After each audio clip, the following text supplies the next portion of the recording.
What is up, everybody? Welcome to this week's episode of the Dense Pixels podcast. I'm one of your hosts, Brad, joined by my co-hosts, Micah. Hey. And Carrie. What's up? We finally made it past the hellscape. That is the year 2020. We're in 2021, which so far has basically been the same. For the most part so far. Now, look, I often criticize Micah specifically for underselling the quality of some games. Then later on, I discover that game and find out that it's actually amazing, and I get mad at Micah because he should have been more exuberant about his. I was literally talking to a friend of the show, Steve, about this very concept. And so I can't blame Micah for lack of exuberance when it comes to Ghost of Tsushima. I can't. He was exuberant about it several times all year last year. It was his number 2 game of the year behind Hades, and he struggled with that choice. And I was like, Hades is really good though. But now I've played Ghost of Tsushima for 2 weeks, and I understand why Micah struggled. Because fam, this is one of the best like open world games of all time. Wow. No bullshit. It does everything so good. Everything is done so good. Presentation is amazing. The voice acting performances are excellent. I'm glad I waited for this to come on PS5 because getting to play it at 4K 60 is nice. They added free extra modes that are fun and have shit to do that are worth doing, but that you don't have to spend any extra money for, which is fine because the game itself is well worth $60. I'm only like a little more than a third of the way through. I've just waded into Act 2 of the story, and it's really good. It's really good. Every single open world game should take a lesson on how to design your UX for players, because having large and obtrusive HUDs doesn't seem like a thing that should really exist anymore. No. Because this game is able to convey all of that complicated information with the most amount of minimalism that I've ever seen. The music is excellent, and I'm not even like a Japan guy. Like Mike is a fucking weeaboo. Of course he was. he was predisposed to liking it. I'm not even a big samurai dude, and it's great. The story is very appealing. It's already emotionally touched me and made me swear revenge against some Jey Uso looking motherfucker in this game. He does. It's the first thing I thought as soon as he popped on the screen. I was like, this guy is the Japanese Jey Uso. And I should have known. Like I said, they don't wait long to pull the rug out from under you. But it's great. It's really, really good. The combat is just challenging enough to stay engaging over the length of this game without being like Souls level of like hair pulling. And there's lots of different things you can do in combat. Again, this game, if there's one thing this game does not handle well, it's switching between your different abilities in combat on the fly that are mapped to the same button. That's the only thing that I'll say is a little bit wonky. But that doesn't matter if you like to like hit things with swords constantly and then just throw out the occasional sticky bomb from people that are really far away. It's really good. It's really good. I enjoy the mixing of the stances to fight against different enemies. I've already unlocked all 4 of the regular ones, because I guess you do that pretty early and then you could just level them up over time. There's lots of different ways to improve your character. It's a great game. PlayStation Studios don't get enough credit, if that's possible. I feel like because as much as people did talk about this game was not high enough on enough game of the year lists, in my opinion. And for shits and grins, I went back and read some reviews now that I'm started playing the game, just so I could see how they stacked up. And like the Polygon review for this game was like, "Oh, you've played this game before," and I'm just like, I understand why you're saying that, but yeah, it does a lot more than it's such a give credit for. It's such a disservice to say that, right? Like, yeah, you've played this game before in terms of it being an open world game, sure. Yeah, but the versatility with the combat, how you can approach literally any encounter outside of like boss encounters, you can literally approach any encounter one of two ways, and then within those two main ways, either stealth or direct, you have different options, right? Like if you want to take the direct approach, you can literally just run in there and just start assaulting people, or you could call somebody out, right? You can call somebody out, and if it's a risk reward thing, it's a mini game, and you can eliminate up to 5 people in an area and power yourself up at the same time. Or you can or if you fail, you start off at a detriment, and then yeah, it's and then once you're there, you get approached by different people, and then you switch between your different stances because it's more effective to use one stance or another stance. And then it gets to the point where you're in a flow, you're in a zone, Mm-hmm. and combat just works, right? But at the same time, it's not hack and slash, it's not Devil May Cry, right? Like you can you can get really stylish with Devil May Cry, but you have to actively want to. You can get away with Devil May Cry just playing like just mashing one button 3 times, right? This game you cannot do that. Mm-hmm. The game will punish you for doing that. I mean, the closest corollary to the combat is like the Arkham games, and I would imagine what Spider-Man is like in a lot of ways. Yeah, and even then it's yeah, and even then I feel like this is a little more refined, Mm-hmm. it's the natural evolution of that. And then your stealth, you get your stealth is pretty standard, I'll say. Mm-hmm. You get your toys to play with in stealth, but it's pretty standard. You hide in tall grass, you can lure people over and stuff like that. I didn't, the stealth is not bad, but it's not, you've played the stealth before, right? um like you said, the game's presentation, like they make a big deal about Kurosawa mode. Look, I put it on for like 2 minutes and I turned it off, right? Like I appreciate what you're trying to do, but your game looks gorgeous. Right. Like there's no way I'm going to play your game with all those beautiful colors. It looks like a Skittles commercial. Well, and it's even like I'm sure a lot of people played this game with the Japanese dialogue and just the English dub, or the English subtitles rather, over top of it. And you're actually doing yourself a bit of a disservice if you do that, because again, the English voice track in this game is amazing. It's excellent. Like it's shocking that this wasn't brought up in more conversations. It released a month apart from The Last of Us 2, and I haven't played The Last of Us 2, so it's absolutely unfair for me to make this comparison. I have played The Last of Us 1, and it definitely stands against anything that Naughty Dog has put out in terms of, acting and performance and dialogue. And oh, by the way, the entire fucking cast in the game is Asian, Yeah. which, it deserves a note. Like, it shouldn't have to deserve a note, but it does, because not enough people actually fucking do that shit. Right. So have you played the multiplayer yet? I have. We can definitely get down with that. I've just dabbled in that a little bit. It's something I'll come back to for sure. I just wanted to dabble in it because I was tired of seeing the storytellers in every village without approaching them. Yeah. But that's cool too. Like I said, it's got little mini missions, which I didn't realize existed. Like I thought it was just a survival mode, basically. Mm-hmm. Like I said, it's got the survival mode, and eventually, if you keep at it enough, it's got that raid, which I don't know if we can find 2 more people to raid with, but I feel like that'd be a lot of fun.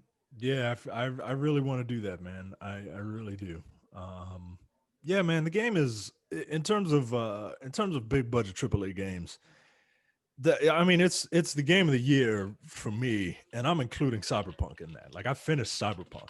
I'm including Cyberpunk in that list of games that I think Ghost of Tsushima is better than. Well, and importantly, it does, like, each mission doesn't overstay its welcome. Like the side quests last like 10 minutes, which is nice because it's not like they're doing anything revolutionary with what you're doing. It's usually go here, kill these guys, or do this, platforming puzzle or do this other thing.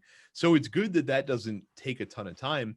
And then even like all these, quest threads that run through the entirety of the game, because like you have your main quest, but then you also have these storylines that center on specific characters that you encounter during the game as well, and they last the whole game. Like there's literally, like, each part of the map has a handful of missions that you do that further these quests, and it's not like, oh, this mission is actually 3 missions back to back to back and you're doing the same kind of thing. No, it's go here, do this thing, it progresses it a little bit, and then you can come back to the next part when it works. Like Assassin's Creed, the one thing that Valhalla did, and all the modern Assassin's Creed games do this, is they drag out a lot of stuff needlessly, and a lot of the missions are just long for no reason. And like even in Valhalla, sieges are fun, like when you're sieging castles and stuff like that. But once you've done it like 6 times, like you can only siege a castle so many ways. But I don't feel bored by this game yet. Like the missions have not, they don't stay around long enough to make you feel like, oh god, another what another lumberyard that I have to destroy, and another fishing village that I have to liberate. Like it doesn't wear on you as much.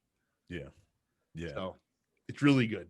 If you haven't played Ghost of Tsushima, absolutely play it. If you own a PS5, definitely do it because it looks amazing. But yeah, it's great. Yeah, man. I'm almost kind of glad Cyberpunk was a fucking mess, because I have a feeling that I'm enjoying playing this a lot more than I would have playing that. I think you would have, as someone who has finished it. Look, I like the game enough to finish it, so I'm not going to take a dump on it, right? But I'm not going to pick it up again. Like I saw some story where they were like, Cyberpunk has its user base has dropped some drastic number within a month, and I'm like, well, yeah, that's what happens when you beat a game. You generally don't, rush back to play it. It's not a fucking shared world, like always online game. Like, right? What the fuck are they expecting there? Right. I don't know what people want, but I'll pick that game up when back up when New Game Plus comes out.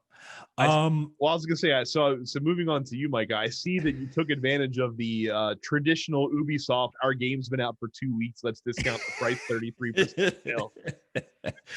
I was thinking about buying Immortals: Phoenix Rising, and I spoke to Steve, who listens to the show, he's a friend of the show, and he was raving about it. He was like, "This is better than Breath of the Wild." And I was like, that exact expression on Carrie's face was the one that I absolutely expected to see. And I saw it was on sale, and I was like, all right, you know what? I'm gonna play this. For some reason, I didn't get into Breath of the Wild. Mm-hmm. And I don't know why, but I said, you know what? Let me play this, and I like it. I like it a lot.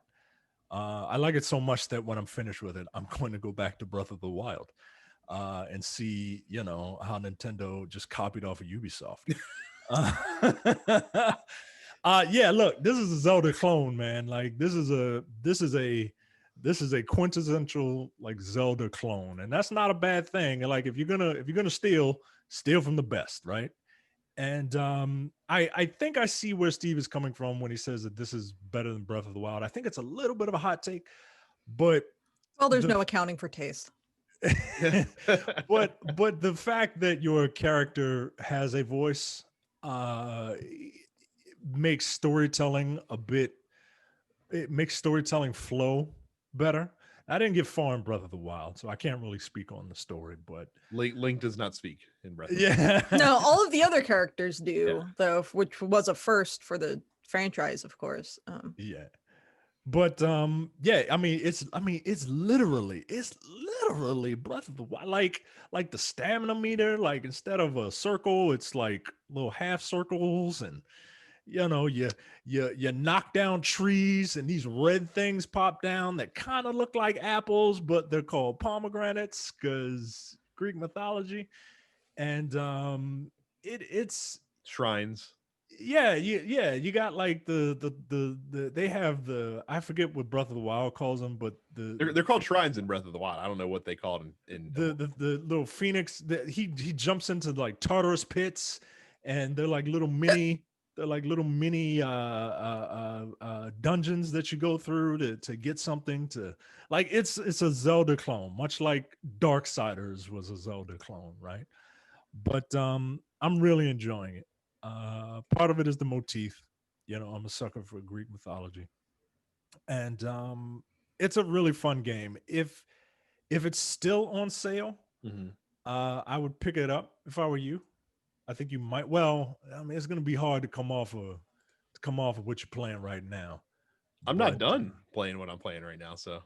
yeah, all right. Well, And trust me, literally by the time I am done, it'll probably be on sale again. So yeah, probably for not like, $20 yeah. because that's what Ubisoft does. Like, all right. But I do enjoy it. It's a cool game.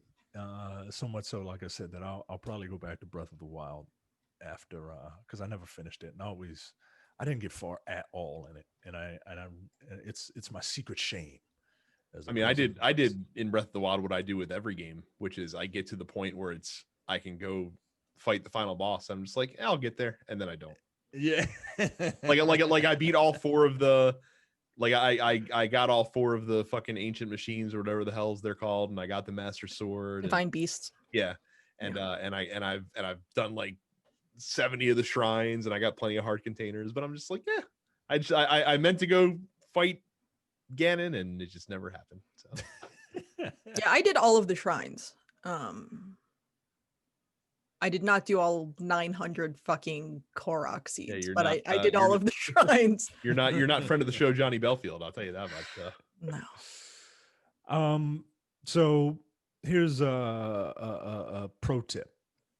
If you live in a house, well, and not for you two, but for people listening, if you live in a house where you are the person that plays video games, and your significant other is not, when they ask you what you want for Christmas and you tell them you want PlayStation Plus, you make sure that you take a picture of it and send it directly to them. Otherwise, you'll be in the situation that I'm in, where I have a full year of PlayStation Now.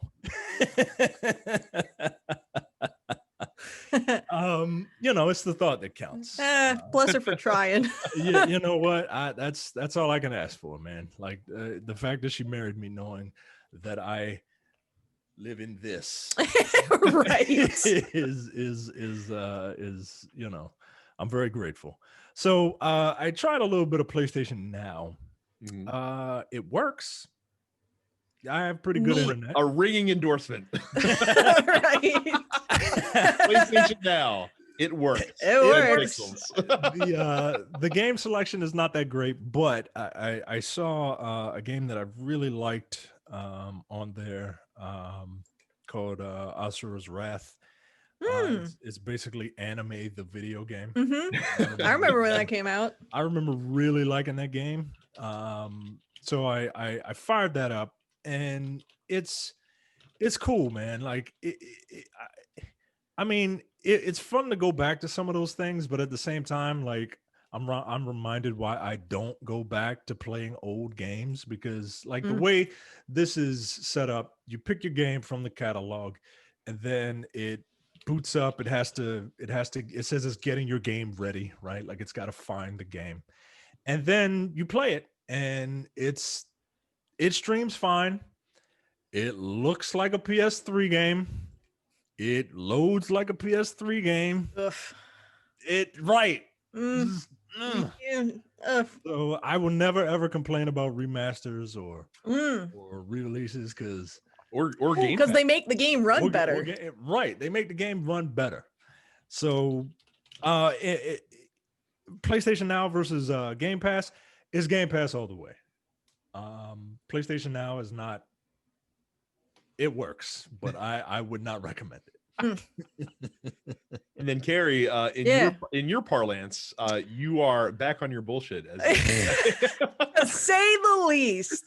Yeah, I decided I was going to stream Fallout New Vegas, so I started a new file in New Vegas. So if you've been catching my Twitch streams as of late, I haven't done one in a couple weeks now. Actually, I did a quick Monster Hunter stream on my birthday.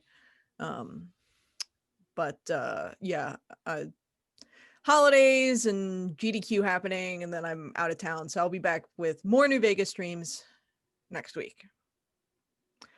New Vegas is still good. Also, after many times of me being on this show being like, I'm gonna get back into No Man's Sky, I'm gonna do it, I'm gonna load it back up, I finally just fucking started a new file in No Man's Sky.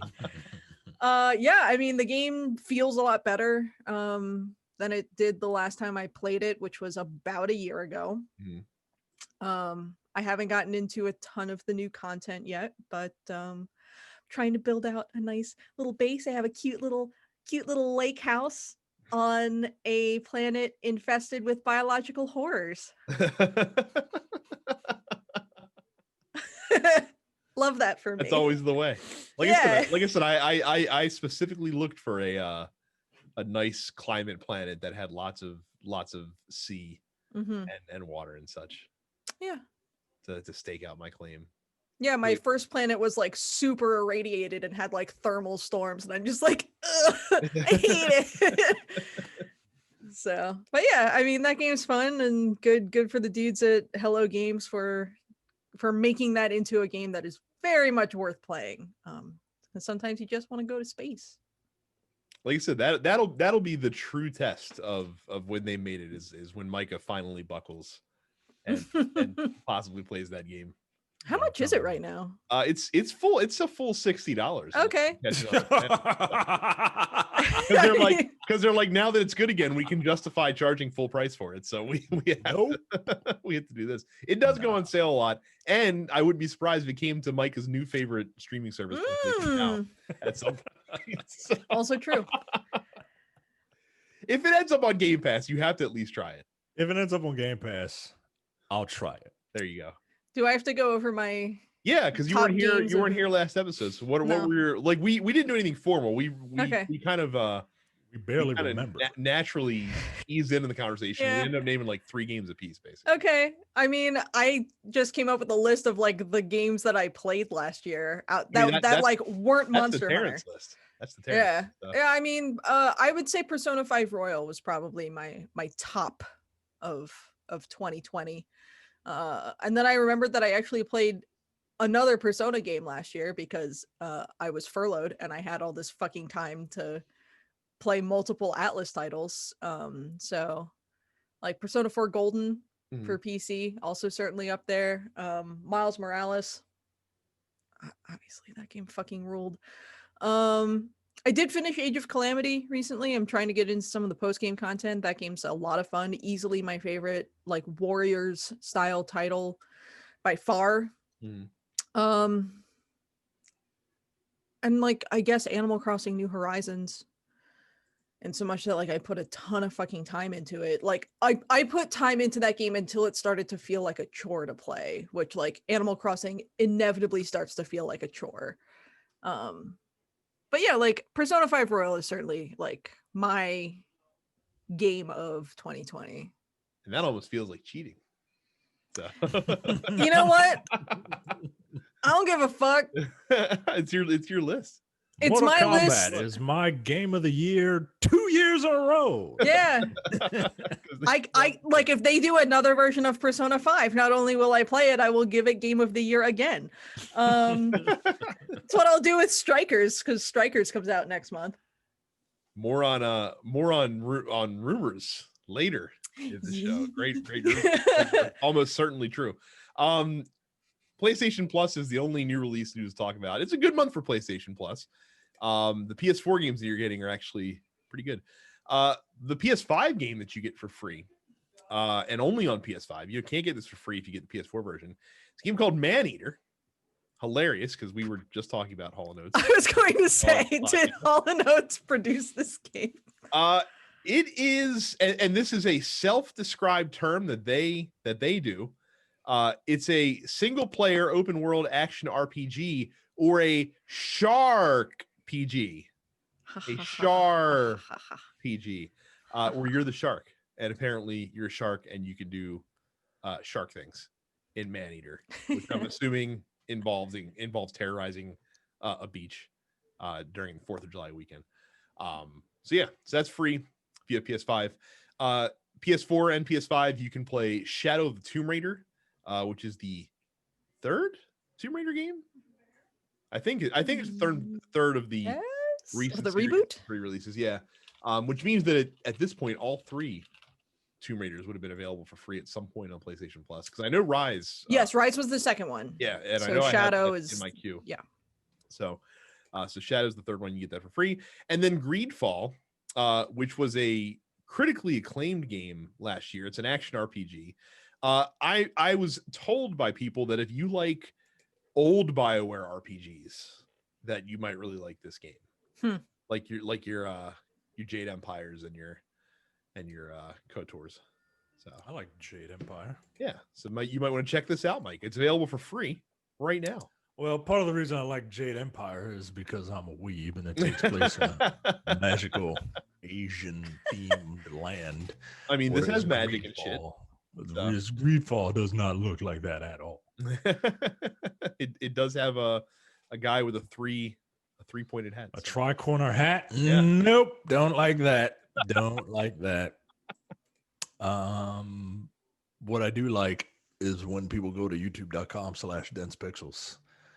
Click the bell notification icon. Well, click subscribe first, and then click the bell notification icon to be notified of when this and all of our videos drop.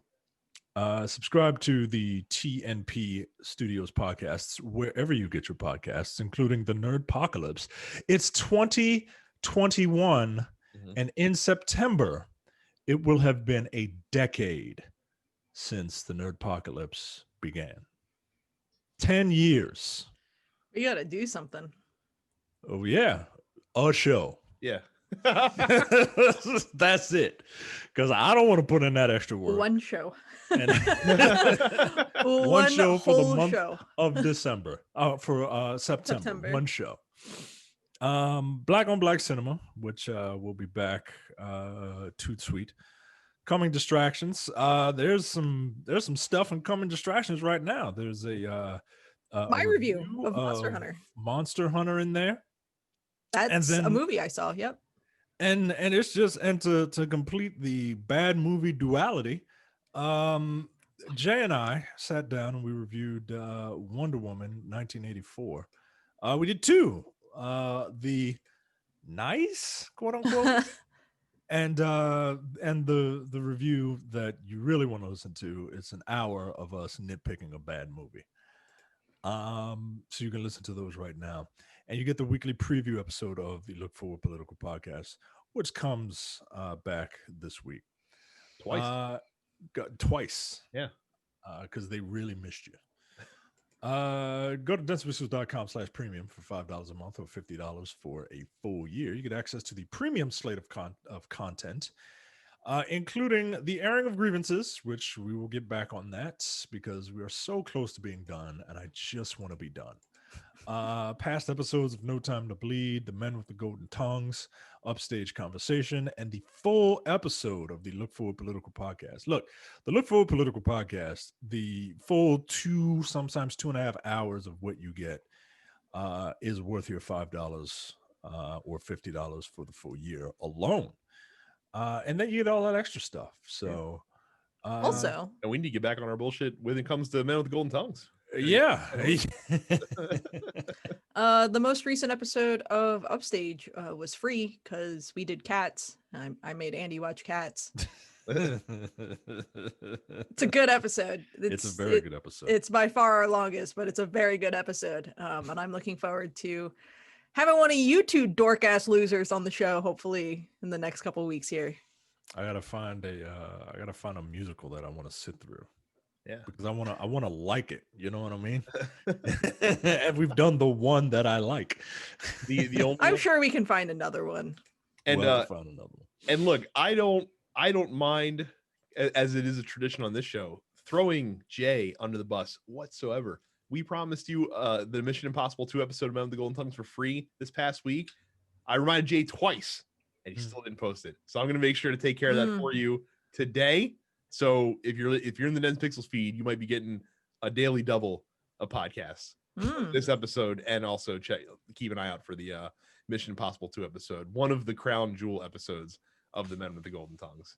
It's excellent. I re-listened to it, and it was hilarious. It was a great time. It's an amazing episode.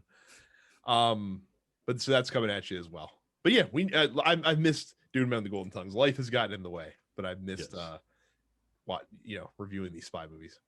We'll be back. We'll be back. The men with the Golden Tongues will return in 2020. I feel like we were inadvertently protesting the constant No Time to Die delays. That's it. Great job. A very, very light spattering of news this week. Nintendo has purchased Canadian developer Next Level Games, the developers of Luigi's Mansions 2 and 3, or would that be Luigi? No, I don't know how. I don't know how to best to say that. I'm trying to think of like the Attorney's General version of Luigi's Mansion, but Luigi's Mansion is kind of the Attorney's General version of that, or Luigi Mansions 2 and 3. Luigi's Mansions. They also, I think it's Mansions Luigi. There you go. Okay. Mansion de Luigi. Is how they say it in Spain.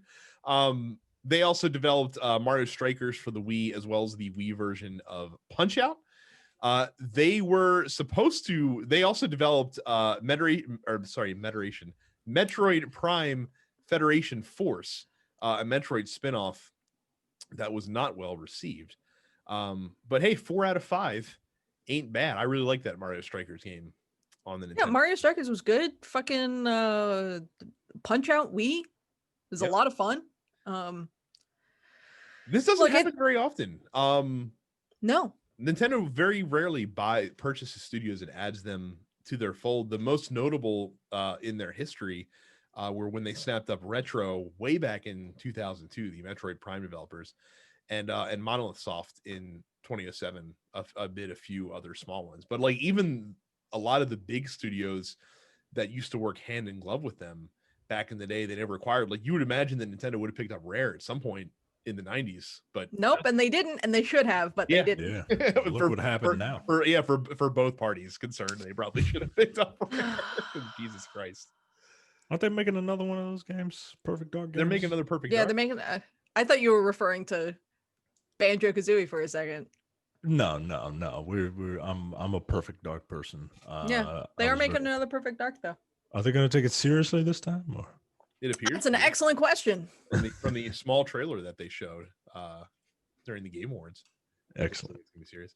Yeah, that's a move that if both parties could have gone back in time, I feel like they might have done, because Rare has just been a string of misses over like they were the Kinect developer for the longest time. They created the ill-fated avatars, which still exists, but no one gives a shit about on the Xbox platform, amid other things. So cool for Next Level Games. In news that's weirdly adjacent to Carrie's interests, Epic Games is buying a dead shopping mall in Carrie, North Carolina, and converting it into a new campus, which will be their headquarters, which will open in 2024, a 980,000 square foot site. Yeah, it's huge. That's very close to their current digs right now. I like this idea. I like the idea of buying old mall spaces and converting them into other usable things. Apparently, Epic will own the site in total, but some of it may still be given over, they said, for use by the local community. I imagine they will have some kind of small shopping area in there. You know, people got to eat, right? Like,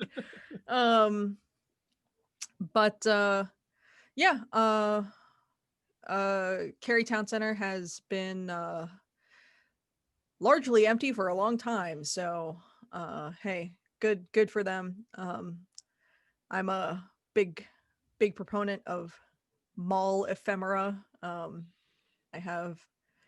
have as soon as you walk in the door of my house, there's a like fucking 5-foot wide map of what Owings Mills Mall's original layout was. It was found in like one of the offices when they closed that mall down. So, and I got it for free.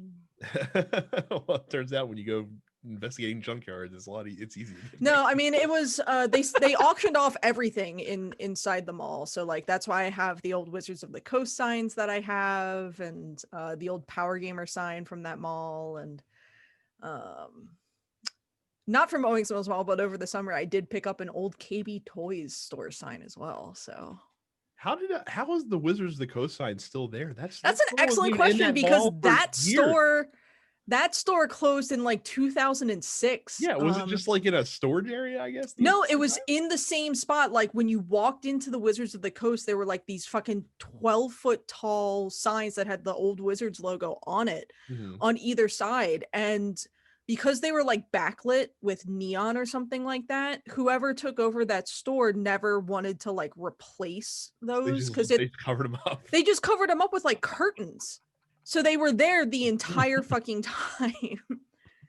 So yeah, I've got a lot of weird mall stuff in my house. I've got like electrical blueprints from Owings Mills Mall. Like, it's so bizarre, especially because, like I said, all three of us have a have a nostalgic connection with Owings Mills because we all grew up in that area and patronized that establishment. Yeah. I returned Superman 64 at that mall. At the EB there? Yep, at the EB on the bottom floor next to that escalator. Yeah. I just want to see it from like. I just want to see what they do with it from like a engineering and development standpoint, right? Like, what it's gonna be. It's like all the shit that was surrounding it now. From I'm assuming David S. Brown Corp probably still owns it. It's just going to just like spread like wildfire. With what, the Owings Mills site? With more townhomes and shopping centers and shit. I mean, there's a Costco over there now. Yeah. Oh, really? Already? Oh yeah, that's been open for like 2 years. Oh shit. Yeah, it's like fully operational over there. They've got like a mod pizza. They're putting in a fucking 1,000 hot bagels over there. Like, my diet is doomed because I'm gonna be eating THB multiple times a week. It's a problem. It's a problem, man. But yeah, they're like almost completely done with like redeveloping that area. So very cool. And then, Carrie, did you want to speak to games? Yeah, Games Done Quick is happening this week. So Awesome Games Done Quick, which is the winter edition of the Games Done Quick speedrunning marathons. They're doing it on a virtual basis, just like they did Summer Games Done Quick back in July or August, whenever that was. Things seem to be running a little smoother now that this is the second time that they've done an all virtual 24-hour week-long speedrunning event. But this one benefits the Prevent Cancer Foundation, which is great. I actually have it on another screen right now because I like watching speedruns. They just finished up Shovel Knight Spectre of Torment in 33 minutes and 37 seconds. And they have so far raised $383,500 some dollars for the Prevent Cancer Foundation. So GDQ, if you haven't watched them, it's a very cool event. I love that it benefits charity, the Prevent Cancer Foundation especially. I actually just had a friend of mine pass away about a month ago after a struggle with lung cancer that was unfortunately caught too late for them to really do anything about. So the Prevent Cancer Foundation promotes early detection services and stuff like that. So not only do you get to be entertained by a week long of awesome speedruns, later tonight we're getting Cuphead, Hades, Left 4 Dead 2, and a bunch of other shit. But if you are able to donate, that all goes directly to charity. So definitely check that shit out. Also, motherfucking Golden Sun is being run tomorrow morning, and I'm so fucking excited. we finally get a Golden Sun run on the main JDQ platform. So that's going to be about a 4-hour run, and I'm very much looking forward to watching the runner who goes by Plexa. He's the main speedrunner for Golden Sun. He holds almost all of the records in every category for both Golden Sun and The Lost Age. And he is going to turn that game fucking inside out. It's going to be awesome. Very cool. Excellent. It's New Year. Yep. It's perfect time to go out and spend some money. You got $600 coming to you, right? I already got mine. It's perfect time to go out. We don't qualify because fuck. Go to densepizzles.com/Amazon.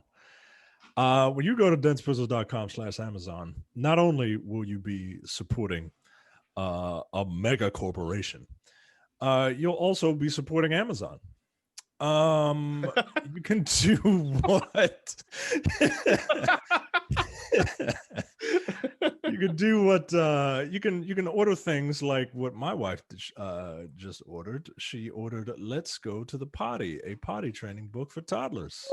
Wow. Yeah, because it's that time. My boy just turned 2 this past Sunday. So. I hope he doesn't eventually develop a pee drawer. Yeah, no. I mean, I hate to bring race into it, but you see what he was. Nah, fuck that. My wife ordered so much boys are stuff. gross. My wife ordered so much stuff that she ordered a book that she already ordered. So I am going to cancel this one. Yes, you can order Let's Go to the Potty. You can order what I ordered for my dad for Christmas Kwanzaa. I ordered him an Echo Dot, or as he calls it, an Alexa. The Alexa is not the device. It's the software in the device, but it's fine. It's fine. And there's nothing brings me joy than seeing a 69-year-old man talk to a big black dot, asking it all kinds of silly questions.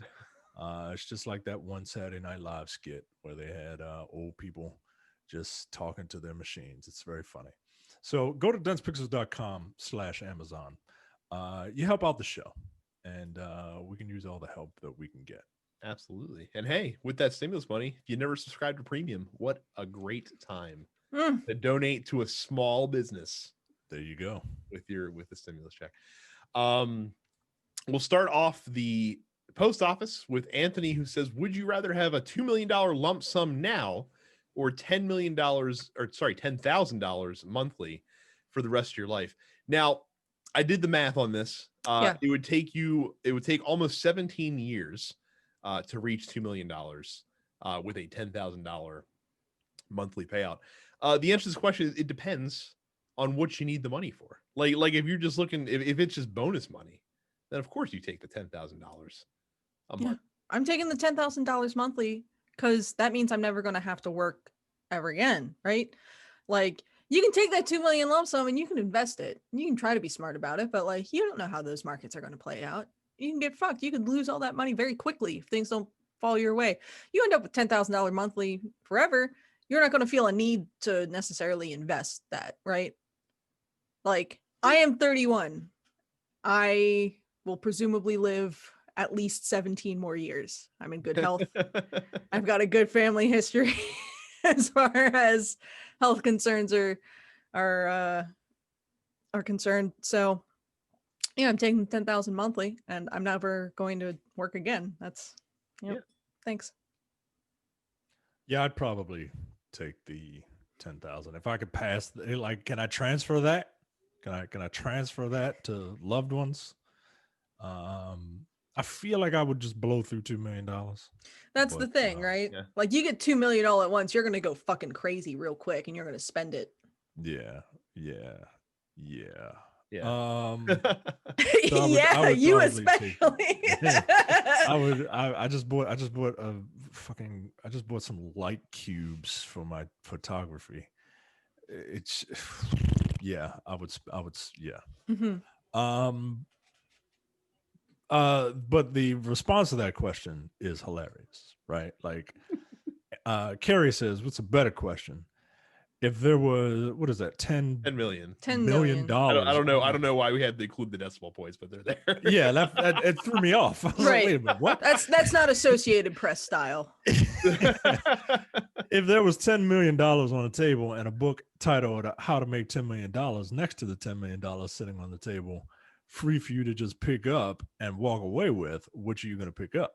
Obviously, you take the 10 million. Yeah, obviously you take Yeah, the 10 million, it's right? like the old phrase, "A bird in the hand is better than two in the bush." I think applies to See, but this is something that like black dudes, because it's always black dudes, like dumb black dudes who think they're smart, the people who use the phrase rise and grind unironically, they think that the right answer is to take the book.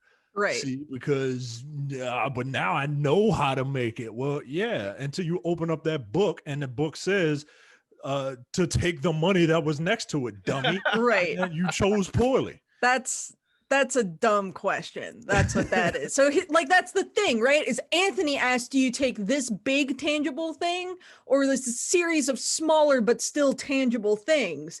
And Carrie comes back with, do you take this big tangible thing or like an idea that like might get you the thing? And Carrie gets the joke, right? Like he's not one of the dumb dudes that I'm talking about. But yeah, like I saw that on Twitter. See, so many of these fucking dudes out here who are like, here's how you should really be spending your $600 stimulus check, and you do this, you get an LLC, you rise and grind. Like,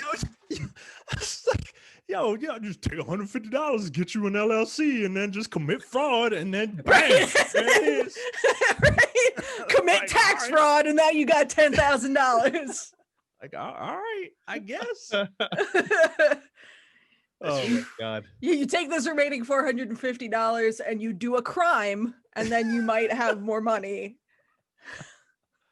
I was laughing because I saw. Speaking of stimulus, I saw someone on Twitter who was talking about like the gambling odds, because basically the GA election is essentially a toss up at this point with gambling odds. He's like, here's what you do. He's like, you bet $1,000 on the Republicans holding the Senate, because if you bet $1,000, you win $1,000. But if the Democrats win the Senate, you get a $2,000 stimulus check. He's like, so he's like, either way, he's like, it's a hedge, basically, just to bet $1,000 on the Republicans. That means you got a problem, yo. You got a problem, yo. Well, so there's that. Micah, pronounce this for me in your great French pronunciation skills. La says, is it weird that I'm only 70% through Miles Morales, but started a new game plus on Star Wars Jedi Fallen Order 2 days ago? Just had a hankering. I mean, I would say it's weird because like it takes 5 minutes to beat Miles Morales. Yeah, I mean, if you're 70% of the way through Miles Morales, are you like 70% from 100% completion, or are you 70% away from like finishing the story? Because you can finish the story in one long session if you just blow through it. But if you're trying to 100% it, look, I get it. You just want something different, and Jedi Fallen Order is very different. And if you could put up with looking at Cal Kestis's stupid face. I still can't believe they had a whole fucking galaxy worth of characters to make Cal Kestis out of, and they made him a mediocre looking white man. I mean, he just, At least he wasn't a Skywalker. You know what? Hey, that's fair. I'll give it to you. Got to take them small victories where you can. God. Will says, what video game moment had you like this? And he posted a series of memes. Just basically say in your feels. Yeah. Easy. The Morden. Yep, that was it. Mass Effect 3. That was it. I have never hung and held on a dialogue choice longer than in that moment where you had to decide whether you were going to stop Morden or whether you're going to let him upstairs to a certain death. Mostly because I was trying to puzzle my way to figuring out, is there a way Morden can live. He must be able to live somehow. I don't want to shoot him, so I don't want to say no, because I feel like I'm going to stop him by force if I don't allow him to release the genophage. And I want him to release the genophage, but at the same time, he'll die. And I literally sat there for 10 minutes. I'm not kidding at all, trying to puzzle the decision out and then grapple with what I knew the inevitability would be. And they play on your heartstrings during that moment too. Like I said, they have the correct during that whole bastards create this incredibly charming character. Because I wasn't a huge fan of Solarians like in the series. And I meet this guy, and he's doing his Rodgers and Hammerstein, and he was just a cool dude, man. He just, it's a cool dude that helped create a drug that committed genocide. But I liked him. Every amazing moment in that series, or the top ones, center around Morden. Because if you recall, the greatest renegade interrupt in the entire Mass Effect series happens during his loyalty mission in Mass Effect 2. I can't remember it. It was on Tachanka, and you're trying to find like his colleague who helped develop the genophage, and you end up in that arena with a Krogan warlord and his clan, and the Krogan warlord's giving this like really long-winded blowhard speech about how you're gonna die in front of him, this or the other thing, and then all of a sudden like Shepard looks down and there's like an exposed like gas line below the Krogan warlord, and there's a like in the middle of the speech there's a renegade interrupt where you can just shoot the gas line and it just kills him instantly, which is fucking hilarious and completely nonchalant. Very funny stuff. Find it on YouTube if you don't remember it. It's very good. So I can't wait for that. I can't wait for that Legendary Edition to come back, or come out. Like I could play it again now through like Game Pass, because Game Pass gives you EA Play also. But I want to wait. I want to wait. I want it to be like that Madonna song, like a virgin. You know what I mean? Like I want to hit it. I want to get it again. All right. I want it to touch me for the very first time. Go ahead. Great. Sorry. I was going to say, I think like the moment that came to mind as far as like a video game moment that like got me in my feels real quick was the ending of Link's Awakening the first time I played it. Oh yeah. You're like, we're all gonna die. Yeah, because I was like 9. It's and on a level it was like, because the game tells you it's like, oh, if you wake the windfish the dream ends, and so it's like, okay, obviously the dream ends and you go back to the real world or whatever, but like the way that the game shows you like everyone in Mabe Village who you had met like evaporating and whatnot, I was just like, did I do something wrong? And even again playing the remake when that came out last year, same deal. Like it still fucking hurts to watch that shit go down.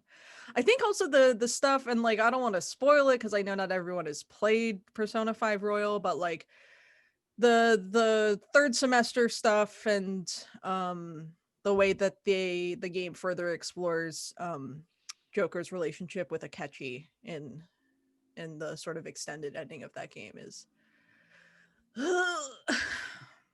hurts real good. We have a line of wrestling questions here. First, Anthony says your favorite. I'll take a break. Favorite wrestling stable / tag team. Now, those are two incredibly different things. A stable is not necessarily the same as a tag team. In terms of how they land in your hearts. The tag team part of it is a bit funny for me. I really enjoyed the all too brief run of the 2-man power trip in early 2001 with Steve Austin and Triple H. What an insane fucking concept, and they all played that they played that part brilliantly together, which was unfortunately cut short when Triple H ripped his quadricep from his leg. So that was unfortunate. There's a lot of tag teams I like. I liked Harlem Heat. I liked the Outsiders mainly because of Scott Hall. I'm a Scott Hall mark. Diesel, I could take or leave.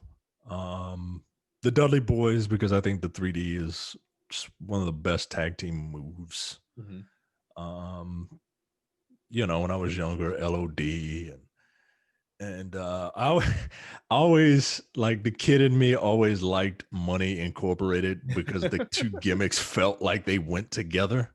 You know what I mean? It's just like, this actually really kind of works, right? Like you couldn't, because like how now they'll just put two people together and Right. then they'll go, bam, you're a team. Like, no, that don't work.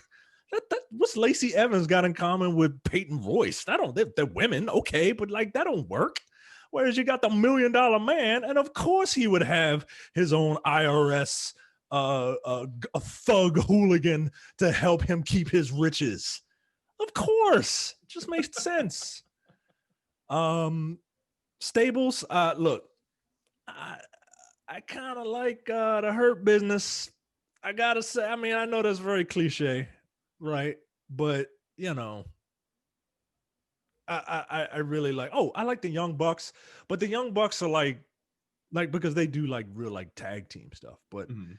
but they're they kind of fall into the spot fest type of wrestling, Mm-hmm. and while that's good sometimes, I don't like it all the time. But there's too many to name, man. Edge and Christian, come on, yeah, man. absolutely. Who doesn't like 5-second pose? Yeah, the 5-second pose, man. Like you can't even do that now because they don't sell disposable cameras anymore. No.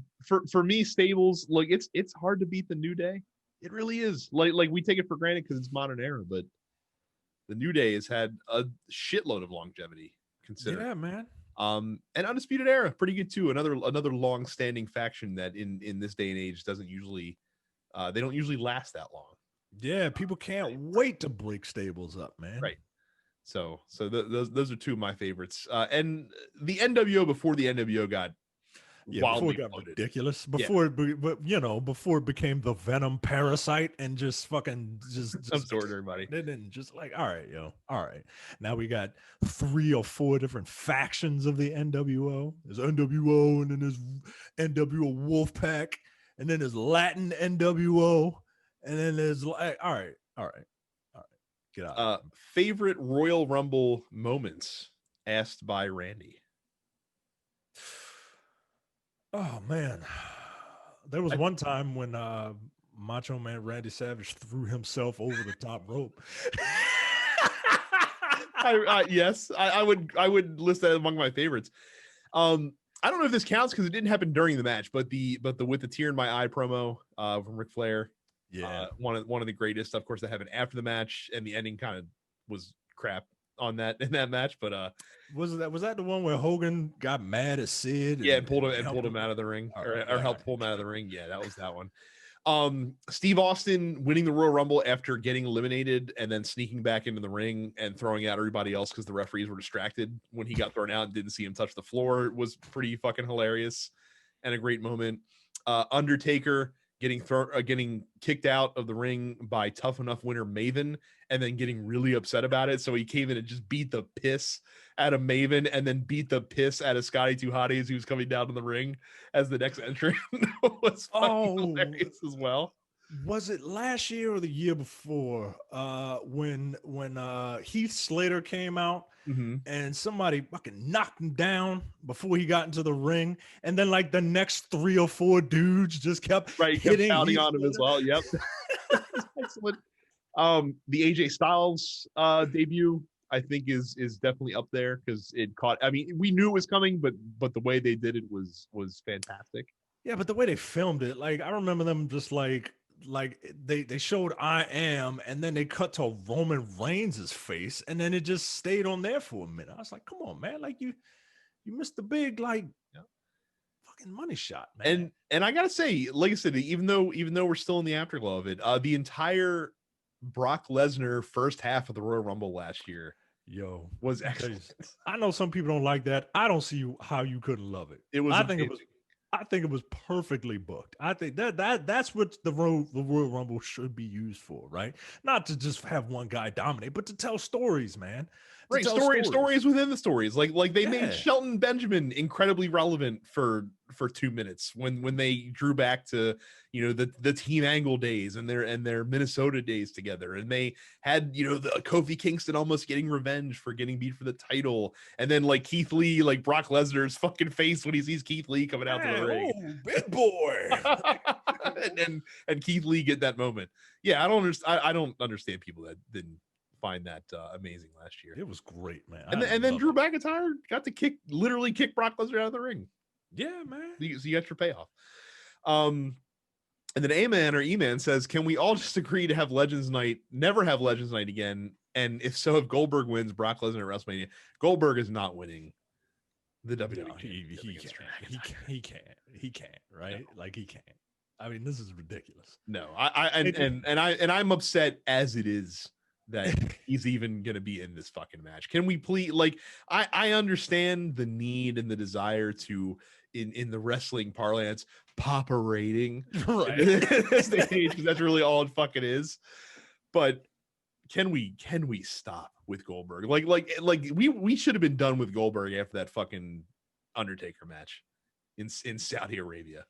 Yeah, that should have been the end of Goldberg, and then somehow Goldberg was able to come back and be the WWE fucking champion again. Jesus, get the fuck out of here.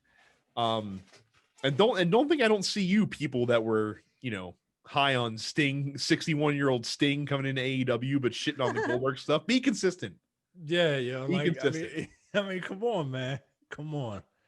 That's the thing with this, man. Like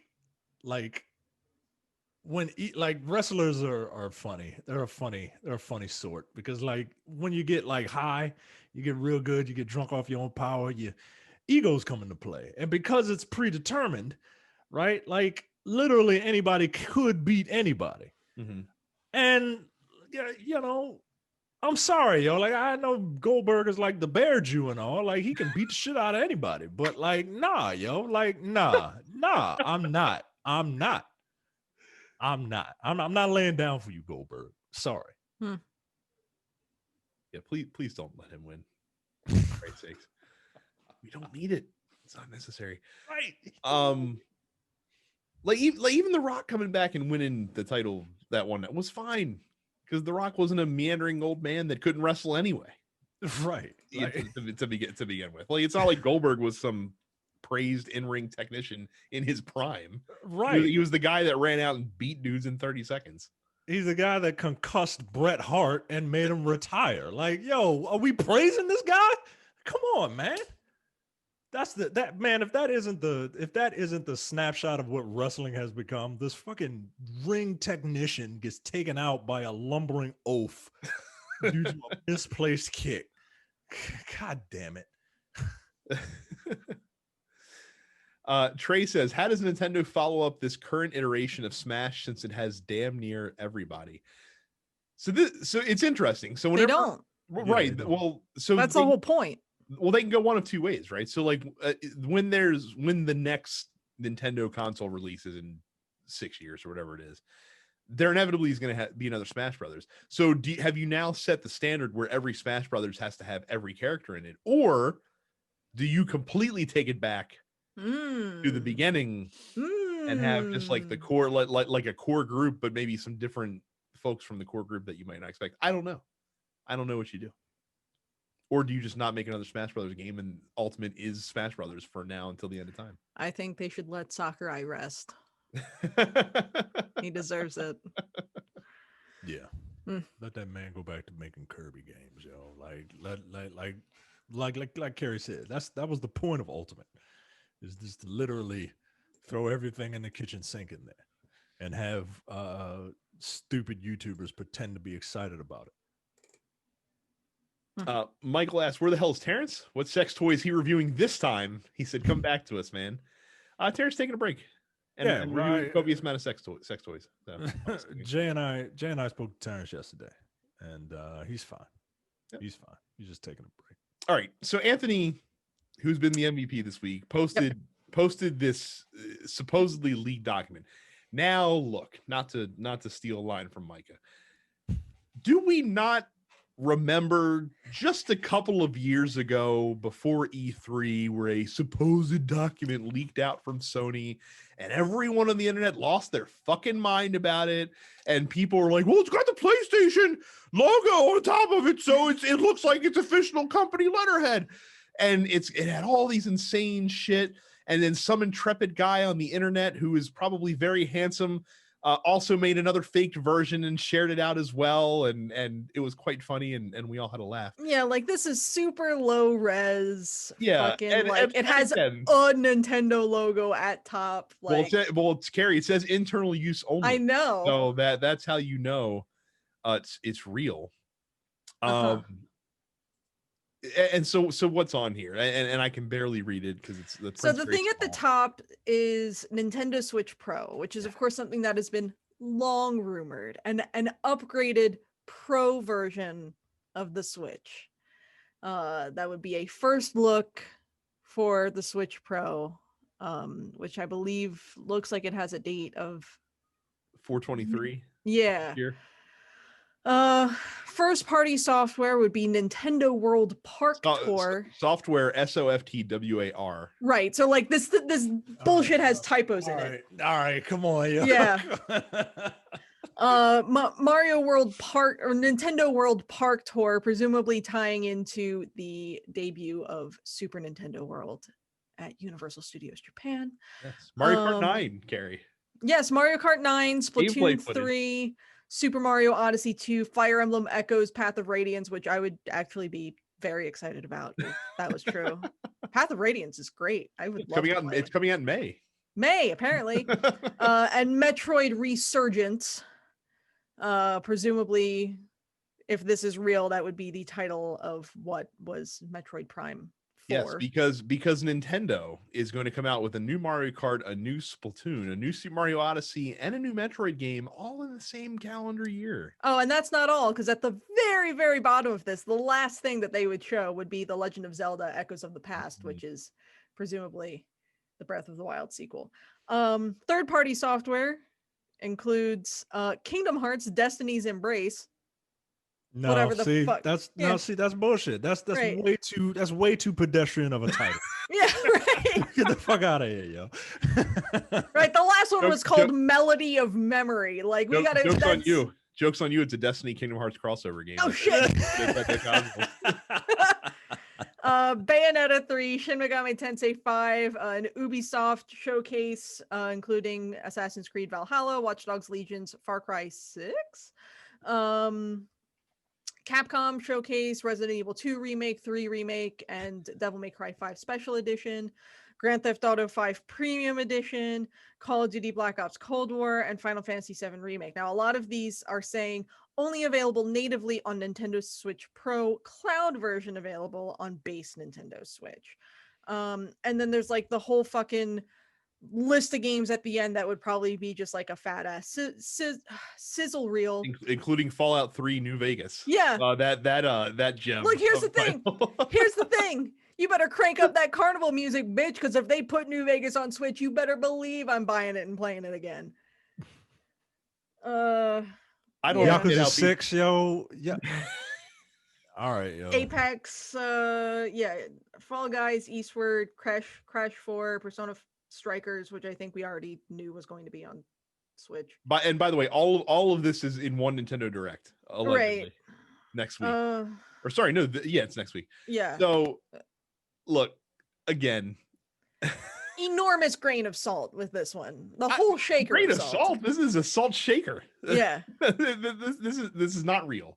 100% not real. I don't even think Anthony thinks it's real. I think he's being cheeky by posting it on here. I'm mad that this person didn't go far enough. Where's Halo Infinite? Where is Golden Sun 4? Where's Elden Ring or whatever the fuck the new From Software game is? Where's Horizon Forbidden West? Come on. Like if you're gonna fucking go there, go there. Right. Cam asks, how much of a bummer is the Brody Lee death? And can we agree that AEW has nailed the handling of it on their TV so far? Huge bummer. That came out of left field for sure. John Huber, Brody Lee, Luke Harper, whatever you want to refer to by, one of the universally good guys in professional wrestling that most anyone will tell you that, like that even before he passed. That's something that people said. And yeah, very tragic. Obviously, he has, young kids, which stinks. AEW has done a good job handling it on TV, as good as any other company's done handling a sudden, unexpected death, in the past, for sure. Which I would expect everybody to, when you can just kind of pause the storylines for an episode and just pay tribute to somebody who passes away unexpectedly. But yeah, that really did stink and really did catch me off guard when the news dropped last week. Yeah, man. Like, I'm not made of stone, man. I was tearing up during that episode, man. It's something about like seeing like wrestlers are essentially just like walking dicks, right? And to see like these just gigantic like 6 foot plus, balls of testosterone just openly weeping, that meant something to somebody. You know what I mean? Like he apparently, this dude was just a good person. And he died at 41. I'm 40. Like, let's put that into some perspective, like, god damn, man. To be fair, he did have apparently some kind of like lung condition that led to that. So yeah. And his widow came out, and because wrestling fans are just they're not as bad as Star Wars fans, but like they kind of are. His widow came out and said, stop with this whole AEW versus WWE thing. Like, he didn't hate one company over another, and he really enjoyed his time there. And it's not about that. Like, just enjoy pro wrestling. Especially because wrestling fans, they really love their wrestlers, man. And to see people are like, well, this company sucks and this is better. Like, all right, but like, who cares? Like, just support your favorite wrestlers, man. Agreed. Leonardo asks, what is some good content you guys have watched over our break? I haven't watched anything. I've been reading Dune finally, because it's been on my list of things to do for a long time. I'm almost done. It's pretty good. There's a lot of exposition at the beginning of the book. A lot. A lot. And then the second act is like really fast. And then they jump forward in time several years, which I'm assuming is probably gonna be the break in the two movies that are coming out. But yeah, I wanted to read it before the movie came out, and it's been pretty good. I've heard the rest of the series not so much. Yeah. So I'll probably avoid that. I watched all of season 2 and 3 of Cobra Kai. That show has not grabbed me. As I haven't even seen the original Karate Kid films, and I love this fucking show. I've only seen the first 2 episodes of the first season, so I'll give the first season a shot. But if it doesn't hit me, yeah. So like first season takes a couple episodes to get going, but once it gets going, it really gets going. Second season, little below, but then like the third season, like super good. Johnny Lawrence is the dumbest karate boy on earth. Like, it just feels like people just trafficking, just I mean, I guess they are just like playing with your nostalgia, but like, I mean, I have no nostalgia for the franchise, right? Like, yeah, you got to understand, I haven't seen any of the Karate Kid films. I have no nostalgia for the Karate Kid. So these flashback scenes that are supposed to like pull at your heartstrings really don't do anything for me. But they don't do anything for me either, and I have seen it several times. The way that they write Johnny and Daniel, and particularly try to explore Johnny's perspective, I just find is very compelling. So, all right, yeah, I heard that Daniel's a dick. Yeah, he's a smug little prick particularly in the first season. So that's what I'm waiting for. I'm waiting for his dickishness to get in to kick in. Although he is a car salesman now. That's like you're like what's that guy? Scott Donahue? Was that him? is it still him? Oh Is he still man. around? Yeah, is it? That guy, oh God, that guy was a shyster, man. Oh, Yeah. good Lord. Anyway.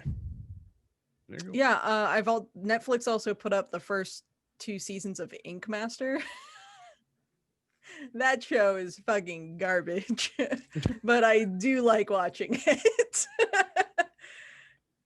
If for no other reason than to see Dave Navarro's absolutely luscious blown out hair, because whoever handled hair and makeup on that show is just killing it. So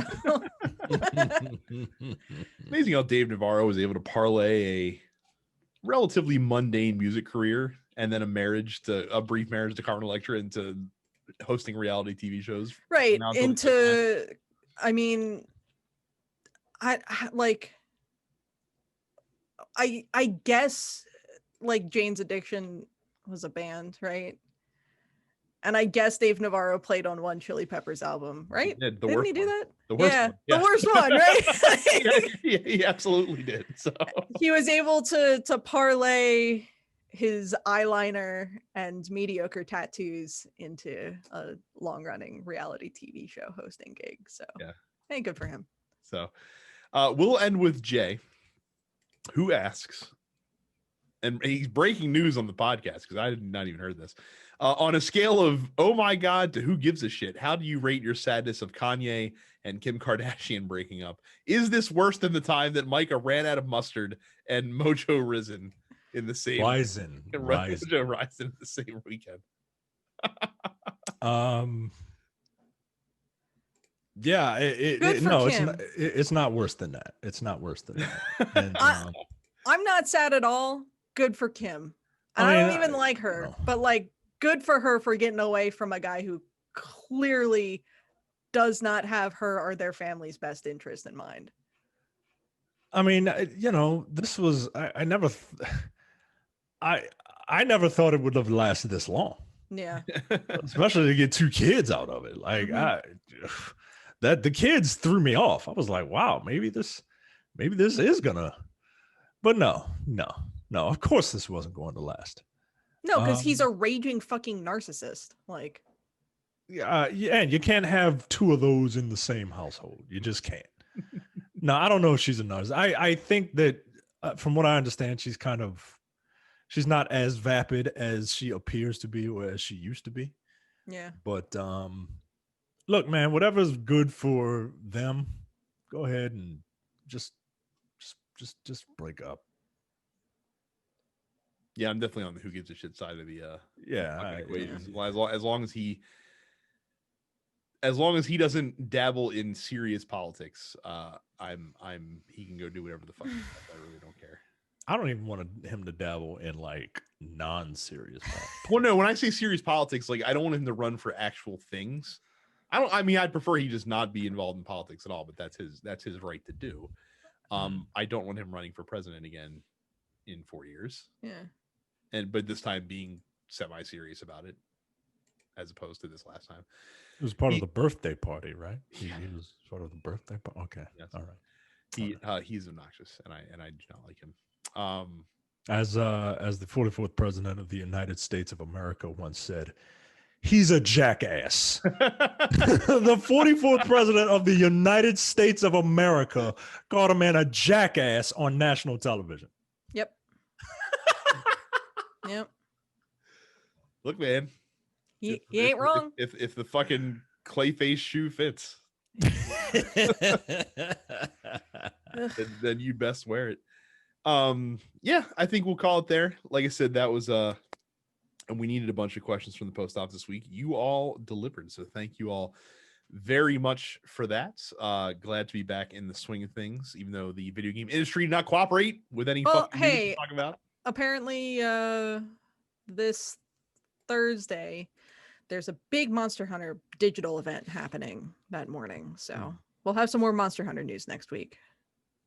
fantastic. And like I Yay. said, we have this mega Nintendo Right. Direct to look forward to, Nintendo which is going gonna- to gift us with a bounty of wonderful news, which I will be happy to report on is the next week. January Direct typically their biggest Direct of the year? I can't remember how that typically works I don't know. for them. We'll see. But Any of those apparently- games, so they're not going to talk about any of the games that are about to come out, like literally imminently No, about Micah, to come where out. they're gonna have gameplay footage of all the games you want to see. Like Bravely Default 2 is coming out in February. They're not going Right. to talk about that. It's coming out next month. They're not going to talk about it. That's in the afterthought list at the bottom with all the other games, both third party and not. But instead, Micah, they're gonna make To sure be fair for Bravely Default, they have given Bravely Default an extended amount of time on recent Nintendo Directs and been like, hey, play the demo. They have, but they're going to continue to do that because, like Micah said, the game releases literally a month later. So that's usually when you want to, bring it to the forefront of people's consciousness. But no, we're going to have gameplay from the next Metroid, which is definitely coming out in the fall. The one that they had to completely scrap and then start over from the beginning again. Yeah, after being burned by the fucking first Bravely Default, I ain't playing Bravely Default 2. Did you play the demo? Micah played the demo. No, I haven't played the demo. I thought about it. I spent a good 5 minutes thinking about it, and then I played Stardew Valley instead. Probably time better spent. Yeah, Micah liked it. I'm a sucker, man. You are. I'm all for it. Make sure that you go to densepixels.com/fans and join our fan group. That way, you too can post in the Dense Pixels post office. Subscribe to us wherever you get your podcast. Make sure you go to youtube.com/densepixels. Subscribe and ring the bell icon there as well. Follow us on Twitch. Carrie is at It's Carrie. Terrence is at Apparition410. And I am Dense Pixels Brad. I guess keep an eye out for awesome games done quick this week. Yeah. Go back and watch the Baltimore Symphony Gaming Orchestra's virtual concert. Yeah, it was really cool. It's on YouTube. Whole thing's on YouTube. Quite impressive considering. So like for people that don't understand the difficulty in putting on that show, before we started recording all of this over Zoom on one track, I used to have to mix 3 separate audio tracks together, and that was sometimes a fucking nightmare. I cannot imagine trying to organize multiple instrument tracks. Yeah, multiple instrument tracks that are all doing, of course, different things, and some people have a tendency to either rush slightly ahead of the beat or down, without a conductor in front of you. It can be very. It's like not everyone, like we are not professional musicians, so recording to click tracks is difficult. So like our woodwinds, especially, I think there were like 8 or 10 different audio tracks at times being mixed together. So yeah, end result is very cool. So if you haven't peeped that, you should do that. And I'm already working on stuff for our spring season, so I can at least say that we're going to have a Toe Jam and Earl medley with some extremely funky bass. We're doing some Kirby, we're doing Dragon Quest, we're doing Breath of the Wild, we're doing Klonoa, if you remember that game on the original PlayStation. So yeah, we've got a good mix of stuff. Very cool. By Breath of the Wild, of course, you mean the ripoff of one of the Phoenix Wright. Yep, that's exactly what I mean. That's Nintendo's trick, is they actually have a time machine. They go to what works really well, and then they come back and steal the ideas. That's Miyamoto in the grand scheme. That's his entire career. We did it. We figured it out. Cool. That's it. Thanks, guys, very much for listening and watching. We'll see you next time. See you. You're watching the Dense Pixels YouTube channel. Click the subscribe button while you're here and make sure you check out our weekly podcast where we discuss the latest gaming news and our impressions on what games we've been playing.